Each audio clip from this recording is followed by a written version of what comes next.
이길 수 있는 숫자가 아무것도 없을 거예요. 내가 이 공식에 해당되는 애들은 내가 잘 키울 수 있다는 게 있더라고요. 네. 그럼 거기에 무조건 직접적으로 다 접촉해요. 구독자 여러분 안녕하십니까. 오늘부터 회사 권순환 회계사입니다. 네, 양정현 회사입니다. 네, 유기현 회계사입니다. 구도가 어색하네요.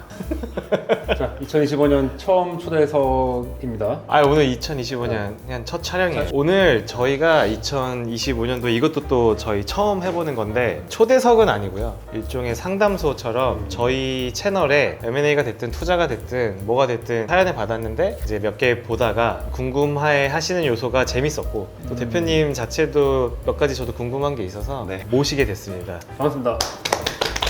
그래도 제가 간단하게 네. 소개를 시켜드리면 주식회사 모호의 이호준 대표님이시고요. 이렇게 젊으신 줄 몰랐는데 한 번의 엑시트 경험이 있으시더라고요. 한정판 신발 관련된 좀 플랫폼으로 알고 있는데 프라이즈라는 플랫폼을 이제 창업을 하셨고 네. 그거를 카시나라고 하는 꽤 글로벌 그 한정 플랫폼으로 알고 있거든요. 네, 네. 쪽에 매각하시게 됐던 그런 엑시 경험도 있으시고 지금은 새로운 사업을 네, 다시 하시는 창업을 거죠. 했습니다. 그래도 제가 알고 있는 건 이 정도인데 네. 그냥 대표님의 목소리로 한번 간단하게 소개 좀 해주실 수 있으세요? 19년도에 이제 한국에서는 한정판 시장 자체가 존재하기 전에 처음으로 커뮤니티인 슈프라이즈를 창업을 하게 됐고요. 23년 여름에 이제 투자 겸 M&A가 되어서 퇴사를 하고 이제 다시 한번 창업을 하게 됐습니다. 슈프라이즈는 그럼 창업한 지 몇 년 만에 엑시트를 하신 건가요? 19년 11월에 개인 사업 시작을 했고 20년 6월에 만 네. 3년 한 3년, 4년 만에 빠르게 네. 그런 기회가 있으셨네요. 네, 되게 맞습니다. 드문 경우인데 이렇게 젊었을 때 한번 경험하신 게 되게 크셨을 것 같긴 해요. 근데 이제 오. 제가 슈프라이즈는 솔직히 뭐 생소한 네. 브랜드긴 한데 크림이라는 게 되게 유명하잖아요. 네, 맞습니다. 네. 파는 서비스는 똑같은 건가요? 그러면? 크림은 이제 구조가 사용자 간의 거래를 중개하는 형태예요. 네. 저희는 완전히 컨텐츠 커뮤니티 아. 플랫폼이라고 한정판 정보들이 되게 파편화되어 있는데 그걸 저희 플랫폼 안에 이 신발은 이런 곳에서 언제 음모랑 나온다. 선착순 한다, 언제 나온다 이런 네, 네. 정보들을 좀 제공을 하는 그 정보 보러 가는 커뮤니티 네, 플랫폼이라고. 네, 맞습니다. 그러면 대표님께서는 스니커즈 전문가신가요? 그러면? 제가 창업하기 전에는 홍대 조선 같은 매장 앞에서 그래요? 줄을 많이 섰었고요. 아. 이제 이게 사람을 좀 모을 수 있는 단순한 좀 호기심. 근데 그게 진짜 쉽지 않은 건데 제가 신뢰가 안 된다면 좀 상담을 좀 그 덩크 신고 계신 아니, 것 덩크는 같더라고요. 상담을 받으려고? 한동안 그 나이키 드로우에 많이 참여를 했는데 네. 몇 개 된 것 중에 제일 고가 신발이 있는데 아. 이걸 어떻게 해야 될지 좀 상담을 받고 싶어요. 이거 당황스럽네요. 이건데 아, 혹시 뭔지 아시겠나요? 네네네 유니온. 아닌데? 조던 2 오프화이트. 오프. 사실 뭐 마이너한 신발인데 네. 이게 몇 번 신었어요. 아, 네. 몇 번 신었는데 이거를 제가 계속 신어야 되는 건지 사실 이게 지금 되게 깨끗하거든요. 그래서 이걸 좀 어떻게 해야 될지 감이 안 와가지고 아, 지금 네. 그냥 보관만 하고 있는데 화이트가 네. 많이 죽었습니다. 맞아요. 그래서 이게 아시겠지만 버지라블로 사망 당시에 네, 많이 네. 떴어요. 그쵸. 150만 원까지 갔다가 지금은 한 40만 원 정도 시세가 형성되고 있는 것 같은데 신어야 되겠죠, 그냥?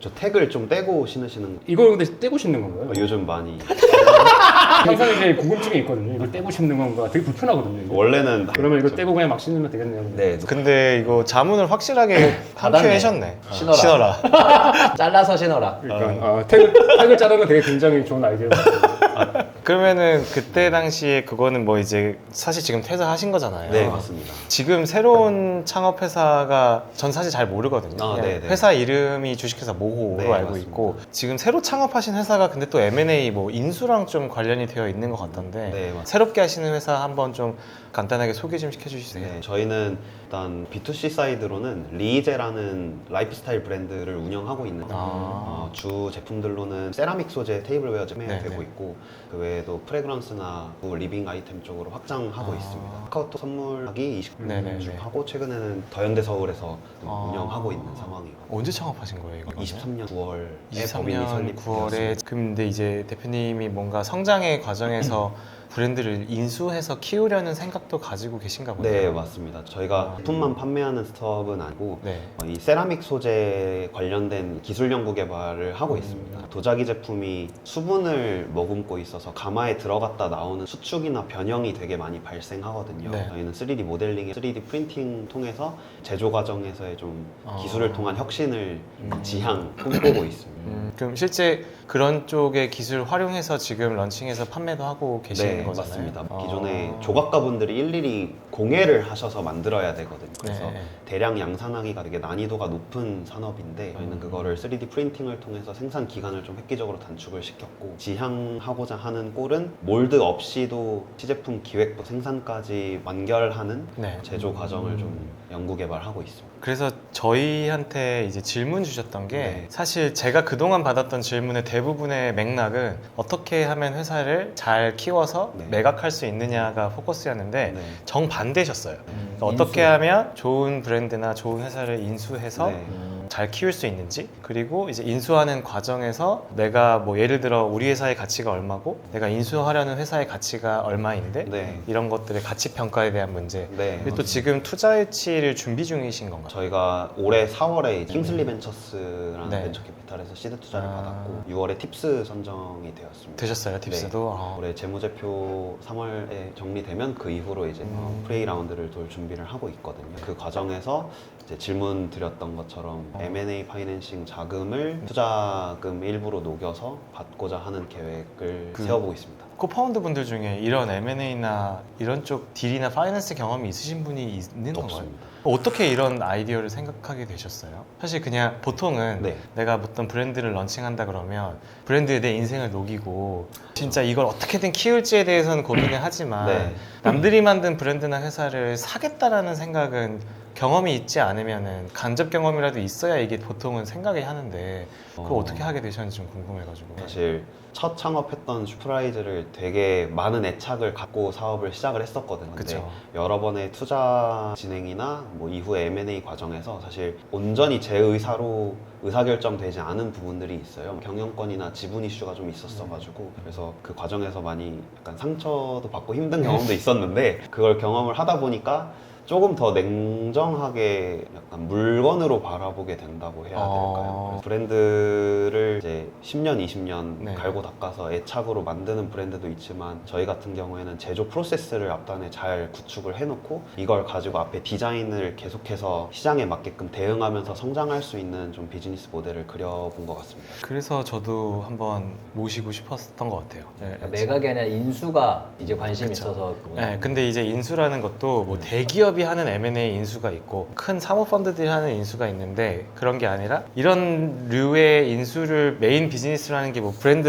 애그리게이터 이런 거 들어보셨죠? 네. 그런 류인데 뭔가 그런 게 다 잘 섞여 있었던 것 같아요. 그래서 제가 하는 일이랑도 좀 많이 연결돼 있고 이래가지고 네. 한번 쭉 설명을 드리고 싶었고 그 저한테 먼저 네. 하고 싶은 질문을 주셨어요. 크게 세 가지였던 것 같아요. 하나는 투자 유치를 받을 때 내가 이 투자금으로 인해 나는 어떤 회사를 살 거예요가 전제된 투자 유치들이 있어요. 이제 M&A에 대한 뭔가 이해가 있는 회사들 같은 경우는 내가 20억 투자해 주세요. 10억은 운영비 쓸 거고요. 10억은 제가 인수하고자 하는 회사가 있어요. 이렇게 가는 거거든요. 그 투자 유치 때 어떻게 밸류에이션이 되는가? 이게 첫 번째 질문이셨던 것 같고 두 번째는 이제 작은 브랜드들 인수할 때 가치 평가가 어떻게 되고 어떻게 이루어지는지 네. 이런 것들이었고 세 번째가 어쨌든 총괄적으로 어떻게 해야 인수를 이런 걸 잘 해서 잘 키울지 네. 이렇게였던 것 같거든요. 네. 첫 번째, 두 번째는 좀 그냥 캐주얼하게 이야기할 수 있는 것 같아서 이렇게 얘기하면 될 것 같고 세 번째 주제는 사실 저도 잘 몰라서 심오한 주제였어요. 어떻게 하면 인수를 성공할 거냐? 나는 해본 적이 없잖아. 왜냐면 저는 매각이나 인수 과정에서 자문을 한 적은 많이 있어도 네. 인수 이후에 이걸 어떻게 해서 잘 키우고 잘 할 수 있는지는 제 전문 분야가 아니어서 네. 진짜 오랜만에 제가 공부를 했어요.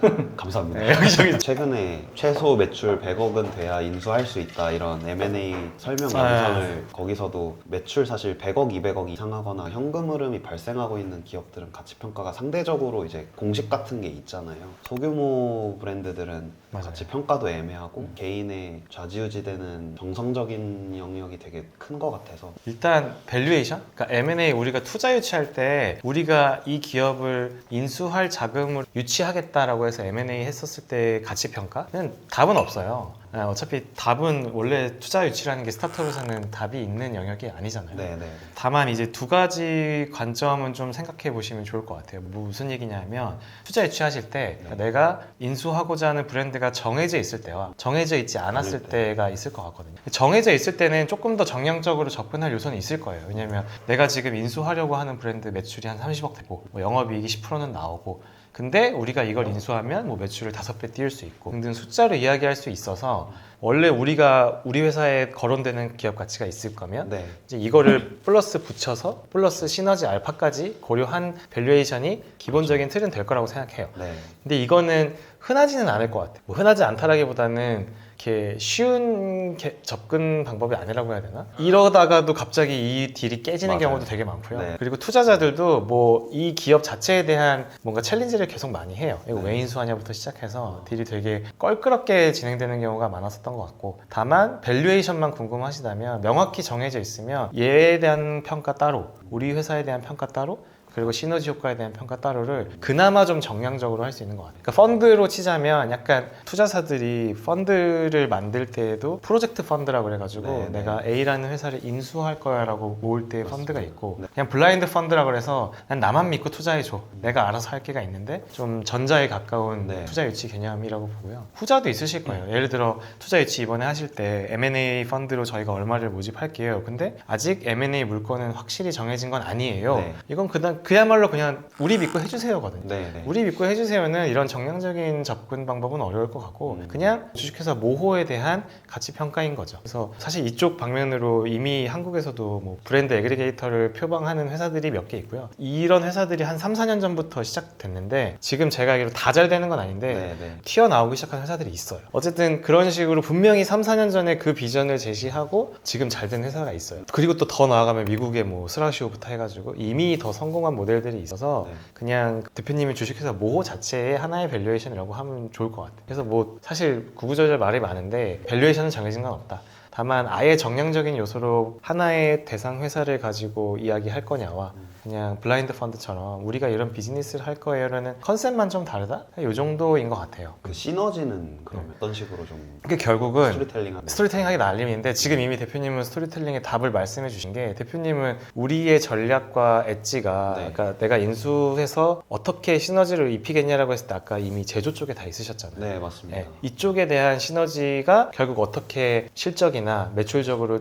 지표화가 될 거냐에 기반을 두는 거지 않을까 싶어요. 근데 사실은 이쪽에 중심으로 준 스토리는 흔하지 않거든요. 왜냐면 기존의 스라시오나 브랜드 애그리게이터들은 이제 본인들의 마케팅 역량이에요. 맞아요. 그러니까 내가 좀 새싹이 보이는 브랜드를 이 사람들은 그냥 창작은 잘했지만 내가 더 판을 키울 수 있다. 그러니까 유통과 마케팅은 내가 더 잘한다. 네. 로 회사를 키운 거라면 대표님은 이게 약간 저쪽에 있는 거죠. 그래서 가치 평가는 사실 답은 없어요. 어차피 이번에도 시드 투자 받으실 때 아셨겠지만 에비타 멀티플 하지도 않으셨을 맞아요. 거고 네네. 그리고 DCF도 아마 없었을 거예요. 대표님이 슈프라이즈를 투자를 많이 안 받으셨나 보네요. 저희는 프리에이까지 받고 그 네. 다음이 카시나 그냥 바로 딜이 하신 네, 거잖아요. 맞습니다. 프레이 받을 때는 어떤 밸류에이션 모델을 썼어요? 프레이 받을 때는 사실 슈프라이즈가 영업이익이 나고 있는 구조가 아니었고 코로나 시즌 사람들 막 붐 일어나서 저는 MAU 가지고 MAU 이제 가지고. 설득을 할 수밖에 없었어서 근데 실제로 많은 신발 한정판에 관심 있는 사람들이 이 플랫폼을 많이 왔나 보네요. 네, 저희 제 최고 기록은 MAU 90만이었고 와. 누적 회원은 110만 정도 회원이 있었어가지고 되게 멍청한 질문인데 네. 발매 정보는 크림에도 나오지 않나요? 그래서 크림은 이제 주요 신발들의 주요 발매처만 저희는 되게 이제 많구나, 이게. 한다라고 하면 저희는 이제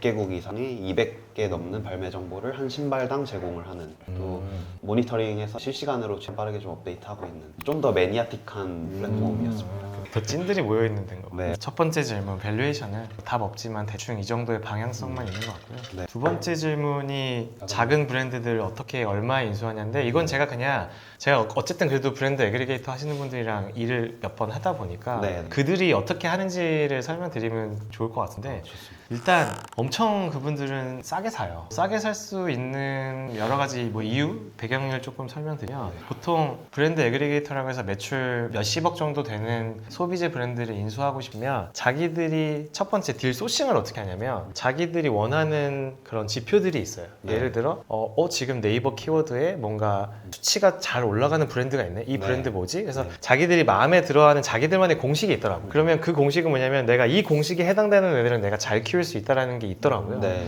그럼 거기에 무조건 직접적으로 다 접촉해요. 보통 얼마에 사냐면 비싸게 절대 안 사요. 그쵸. 개인 사업자인 분들도 있고 작은 법인 사업자인데 영업이익 영업이익이 나온다고 하면 뭐 영업이익이 진짜 작으면 2-3배? 정말 많이 줘야 4배? 이 이상은 절대 주지 않아요. 근데 그게 그럴 수밖에 없는 게 얘네들이 뭐 약탈하는 듯이 싸게 산다는 개념은 아니고 네네. 실제 작은 브랜드고 개인 사업자여서 네. 이건 회사를 사는 개념이 아니에요. 그냥 어떻게 보면 너가 만든 창작물을 내가 좀 잘 인수해서 키울게 이런 개념이어서 그분들은 보통 이익이 발생하면 뭐 2배, 3배, 4배 이 정도에서 사는 것 같고요. 사는 것도 구조가 심플하지 않아요. 사모펀드들 사듯이 80% 현금 주고 뭐 20%는 주식 교환하자 이렇지도 않고요. 되게 길게 엮고 좀 잡아 들어가요. 꼬셔요. 왜냐면은 보통 예를 들어 30억 정도의 매출을 내는 사장님이 있어요. 개인 사업자인데 이제 브랜드를 런칭한 지 얼마 안 됐는데 근데 점점 인기가 올라가. 이 사장님도 싸게 팔 생각이 없거든요. 네, 싸게 팔 생각이 없지만 일단 다가서요. 그러면 이제 영업이익에 뭐 3배 드리고 저희가 살게요 하면은 매도인 분들은 안 팔아 이러거든요. 그렇죠.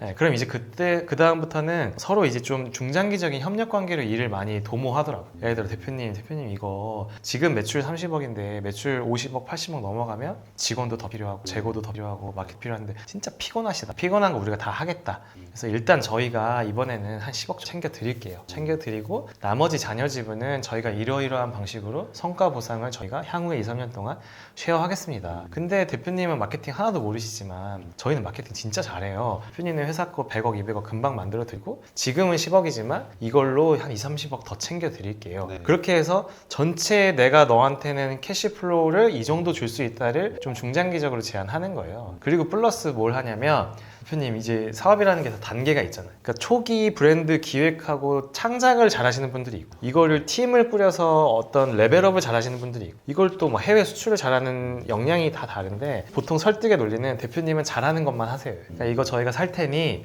10억 플러스 10억 플러스 10억으로 30억 버시고 그 다음에 또 만들어주세요. 또 대표님은 창작하고 크리에이티브 하시니까 이쪽 의류 쪽으로 하나 브랜드 또 런칭해 주세요. 그럼 저희가 또 사드릴게요. 그럼 이제 듣는 사람 입장에서도 나쁘지 않거든요. 왜냐면 내가 이거를 처음에 300억까지 기업 가치를 키우겠다라고 하면 되게 막연하고 리스크도 크고 어렵다는 걸 본인이 알거든요. 그리고 사업을 이제 좀만 해보면 이제 매출 커지고 이러면 복잡해지거든요. 그럼 이제 그게 설득 논리가 되면 인수도 좀 싸게 하고 그리고 서로 성과나 쉐어에 대한 부분이 잘 아다리가 맞으면 잘 커지기도 하고 그러니까 사실 뭐 인수한 입장에서는 이게 창작하고 이런 게 진짜 어렵잖아요. 맞아요. 그래서 사실 제가 이따가 말씀을 드리겠지만 그 인수처를 발굴하고 찾아가서 설득하고 하는 그 모든 과정이 사실 M&A거든요. 그래서 거기에 전문가가 반드시 있어요. 그리고 약간 거기에는 진짜 거래 기술들도 들어가는 것 같아요. 실제로 여러 브랜드들이랑 논의는 했었거든요. 네. 근데 개인 채무 같은 것들이나 이런 걸로 인해서 뭐 진행이 안 된 경우도 있었고 엄청 많아요. 어쨌든 시간이랑 노력을 해야 되는데 이게 맞아요. 보장된 결과가 있는 게 아니니까 맞아요. 참 그 과정이 좀 길고 난이도가 높다라는 거를 많이 느끼는 것 같아요. 이미 몇 번 해보셨나 보네요. 네네. 왜냐면 이 세라믹 제품을 하는 브랜드 자체가 많지가 않고요. 최근에 이 시장도 되게 좋지 않아서 첫 번째, 두 번째는 어느 정도 좀 네. 답이 됐을까요? 저희가 그런 전문가가 없어가지고 더 어려운 것 같기도 합니다. 인수가 더 어려워요, 제가 보니까. 매각은 그냥 팔면 되는데 인수는 인수하고 또 키워야 되고 이래야 되다 보니까 대부분 타겟이 개인 사업자, 대중은 없을 거예요. 일단 규모의 문제니까. 맞습니다. 개인 사업자로 껴있는 거잖아요. 법인이면 그래도 뭔가 많이 통하는. 근데 거기 법인도 사실 얼마 전까지 개인을 하시던 분들이어서 이런 경우가 너무 많습니다. 믿을 수 있는 숫자가 아무것도 없을 거예요.